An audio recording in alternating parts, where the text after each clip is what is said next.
Bonjour, je suis Nicolas Vernaz et bienvenue sur la chaîne de Redstone Consulting. Aujourd'hui, je vais vous présenter le bilan du RGPD pour ces 6 à 8 premiers mois d'application depuis donc le 26 mai 2018. Pour la plupart des gens, le RGPD c'est finalement un tiers d'écran en moins avec tous ces disclaimers pour les cookies, pour la privacy policy. Bref, on a tous appris à vivre avec plus que 2 tiers d'écran pour surfer sur Internet. Mais c'est un petit peu plus que ça en vrai, je vais vous expliquer dans les détails. En France, la CNIL a enregistré plus de 4000 plaintes. C'est énorme. 742 notifications de violation et déjà des entreprises sanctionnées, des amendes qui vont de 30 000 € à 75 000 €. Donc on commence à avoir des amendes intéressantes. Là où c'est beaucoup plus important, ce sera par exemple au Portugal, où avec le problème qu'il y a eu à l'hôpital Berreiro, l'amende était de 400 000 €. C'est la plus grosse amende, en tout cas à l'heure où je vous parle, début novembre, quand j'enregistre cette vidéo. 400 000 €, c'est 300 000 € pour une violation, puisqu'il y avait beaucoup trop d'accès administrateurs, quasiment 1000 sur les données patients, c'est pas acceptable. Et en fait, en investiguant, ils se sont rendus compte qu'il y avait également des données qui étaient conservées, qui ne devaient pas être conservées, donc 100 000 € de plus, soit 400 000 € d'amende. On commence à être dans des amendes qui sont quand même, qui auront un impact significatif sur la vie d'une entreprise. D'autres éléments importants, on note qu'en France, de nouveau, à peu près 25 000 DPO ont déjà été enregistrés, c'est un chiffre important, mais il y en manque quasiment tout autant. Donc, comme je l'ai déjà dit dans des précédentes vidéos, il faut former des DPO et il faut que cette nouvelle fonction, qui est un peu le mouton à 5 pattes, je le répète, puisque le DPO ce n'est pas un juriste, ce n'est pas quelqu'un d'IT, c'est vraiment quelqu'un qui est au milieu, qui sait discuter avec les deux. Je le vois plus comme un super business analyst ou super chef de projet qui est capable de discuter avec tout le monde. Bref, 25 000 DPO actuellement en France, il en manque encore tout autant.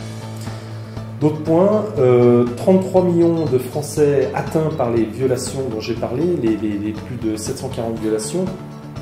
Donc on a quasiment la moitié de la population française qui a été touchée par ces différentes brèches de données qui ont été reportées tout du moins à la CNIL en 2018. Dernier point, la CNIL a sorti un fait intéressant qui est que la majorité des brèches ont concerné la confidentialité des données et non pas l'intégrité ou la disponibilité. Donc on s'attaque vraiment à la confidentialité. On vole des données confidentielles, on attaque des données confidentielles pour les exploiter plus tard en cas d'ingénierie sociale, de phishing ou simplement pour faire du tort aux gens à qui on a volé les données. D'autres faits que je peux vous annoncer, c'est par exemple les brèches massives qu'il y a eu dans le reste du monde. On parle de brèches à chaque fois à plus de plusieurs millions d'utilisateurs. Cathay Pacific a perdu plus de 10 millions, presque 10 millions de données de leurs passagers. Facebook collectionne les fuites et la dernière en date, c'était 50 millions d'utilisateurs. Il y a eu aussi cette énorme fuite aux USA au niveau des données patients, données cliniques, où là on parle de quasiment 80 millions d'individus. Donc à chaque fois, on est sur des brèches d'envergure incroyables. Et ce qui est le plus impressionnant, c'est que finalement, on a toutes ces brèches toutes les semaines, on a des énormes brèches, et finalement, elles passent dans la presse et sans impact pour l'instant notable. Donc espérons que cela change dans l'avenir. Autre point qu'il convient de parler sur cette vidéo, c'est le contexte réglementaire général qui est en train de changer. On se rend compte que finalement, pour se mettre au niveau du RGPD, beaucoup de pays adaptent leurs lois. On a notamment le Brésil qui a lancé la révision de sa loi et qui d'ici 2020 devrait avoir une nouvelle loi sur la protection des données.